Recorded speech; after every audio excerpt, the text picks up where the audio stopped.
Olá pessoal, boa tarde. Estou aqui então para mais um vídeo, hoje também sobre mensagens cristãs. Então já estamos próximo do final do ano, né? Mensagens cristãs. Quem fala é o presbítero, pastor Ronaldo Adriano. E o tópico, vamos assim dizer, né? O assunto de hoje é no Evangelho de Mateus, no capítulo 13, vamos estar lendo Evangelho de Mateus, capítulo 13, do versículo 24 ao 30, para a nossa meditação. O tema é a parábola do trigo e do joio. Parábola do trigo e do joio. Então diz assim o texto sagrado. Propôs-lhe outra parábola, dizendo: o reino dos céus é semelhante ao homem que semeia boa semente no seu campo. Mas dormindo os homens, veio o seu inimigo e semeou o joio no meio do trigo e retirou-se. E quando a erva cresceu e frutificou, apareceu também o joio. E os servos do pai de família, indo ter com ele, disseram-lhe: Senhor, não semeaste tu no teu campo boa semente? Porque tem então joio? E ele lhes disse: o inimigo é quem fez isso. E os servos lhe disseram: queres, pois, que vamos arrancá-lo? Porém ele lhes disse: não, para que ao colher o joio não arranqueis também o trigo com ele. Deixai crescer ambos juntos até a ceifa.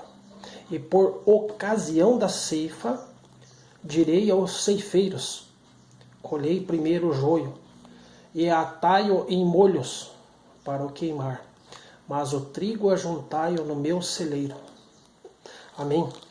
Então, uma palavra bastante conhecida de todos nós cristãos, né?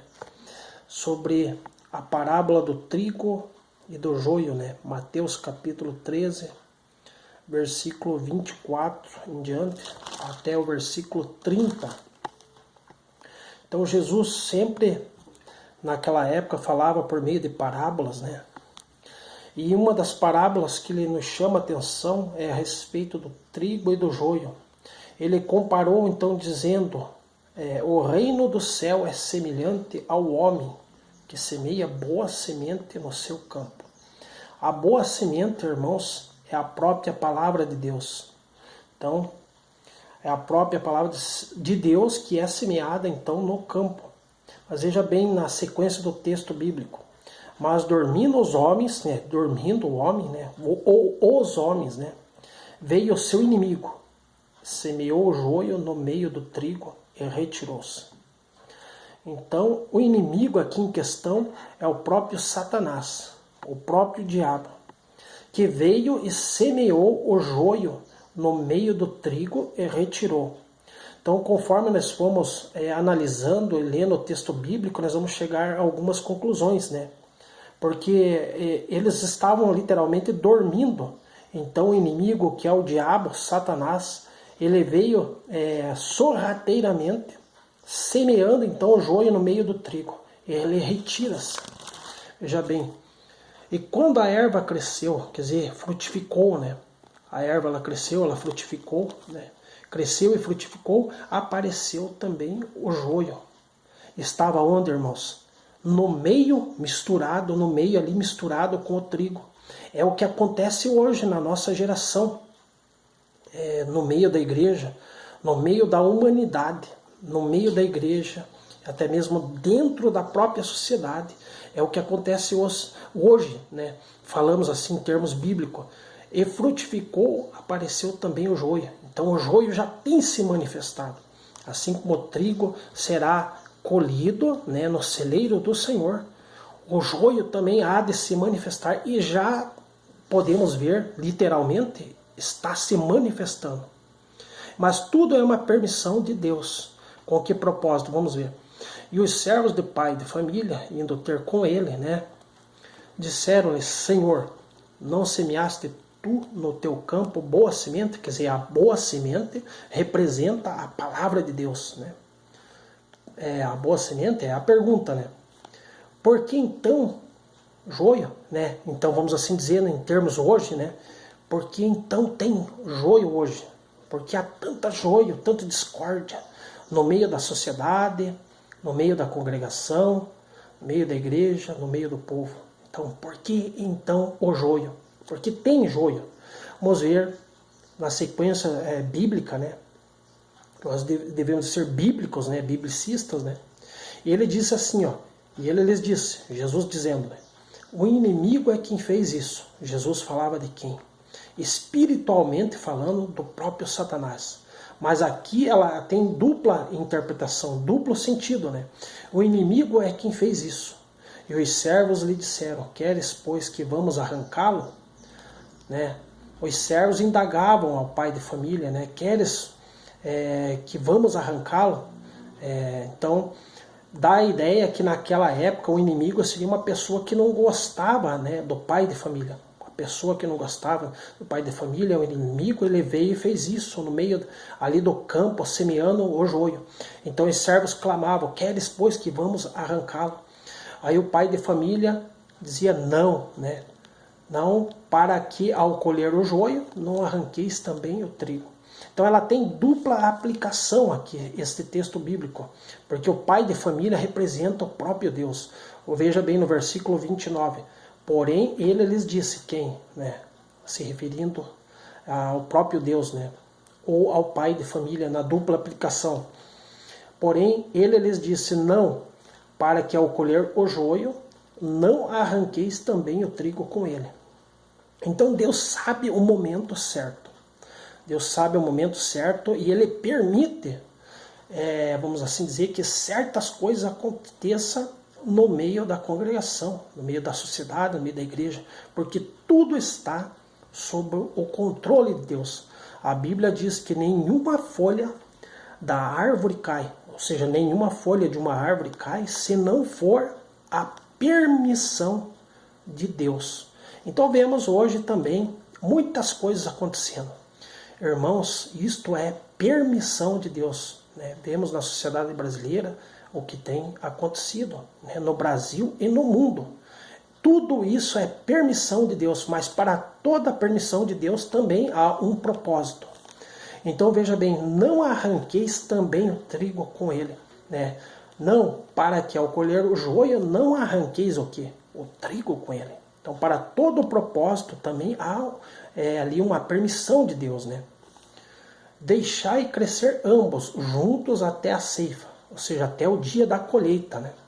E por ocasião da ceifa, direi aos ceifeiros, ou seja, aos anjos, colhei primeiro o joio e atai-o em molhos para o queimar, mas o trigo ajuntai-o no meu celeiro. Então se cumprirá naquele grande dia uma grande separação entre trigo e joio, entre o que serve a Deus e o que não serve, entre a luz e entre as trevas. Então haverá uma grande separação entre o que serve a Deus e o que não serve, entre luz e entre trevas. Veja bem o versículo 30, né, do Evangelho de Mateus, no capítulo 13, é bem enfático ao dizer: deixai crescer ambos, né, juntos, quer dizer, crescer juntamente, né, até a ceifa, ou seja, até a consumação dos séculos. E por ocasião da ceifa, né, direi ao ceifeiro, quer dizer, direi aos anjos. Aqui podemos aqui se referir aos próprios anjos do Senhor que virão separar os maus dentre os justos. Né? Colhei primeiro o trigo, colhei primeiro o joio e atai em molhos para o queimar. Então, o joio será colhido primeiro, né, em molhos e será queimado. E arderá, né? E arderá, será queimado e arderá no fogo do inferno. Mas o trigo ajuntai-o no meu celeiro. Então, nós devemos de ser trigo numa geração má, perversa, corrupta e ingrata. É o que nós vivemos no mundo. E isso não somente em termos de Brasil, mas de mundo e por aí afora. Mas Jesus já nos advertia, deixai crescer ambos juntos. E por ocasião da ceifa, né, da consumação dos séculos, então lhe dará ordem aos ceifeiros, aos seus anjos. E ali haverá então uma grande separação. Então é necessário, meu amigo, meu irmão, que nós estejamos preparados para este dia e para esta hora, para que nós não venhamos ser como joio, né, condenados e ficado para trás, né? Condenados vai ser queimado, amarrado, né? Ataio em molhos, né? Amarrado, ataio em molhos para o queimar. E nós não venha ficar de fora desta tão grande salvação, porque o Evangelho é as boas novas de Deus para a nossa salvação. Mas nós venhamos ser trigo, né? Para ser colhido no celeiro, né, do Senhor. Então aqui é tudo passageiro, aqui tudo passa. Então a salvação é de graça, porém a humanidade, os homens, as pessoas já têm rejeitado essa salvação, indo mundo afora na sua imundície, no seu pecado, na sua depravação, usando de desculpas esfarrapadas e ainda distorcendo o texto bíblico, né? Distorcendo a palavra de Deus, o texto bíblico, querendo até mesmo se justificar. Mas a Bíblia faz aqui uma grande separação entre trigo e joio, e que naquele dia será separado na consumação dos séculos pelos próprios anjos do Senhor. Então fica aqui para nós uma breve então reflexão.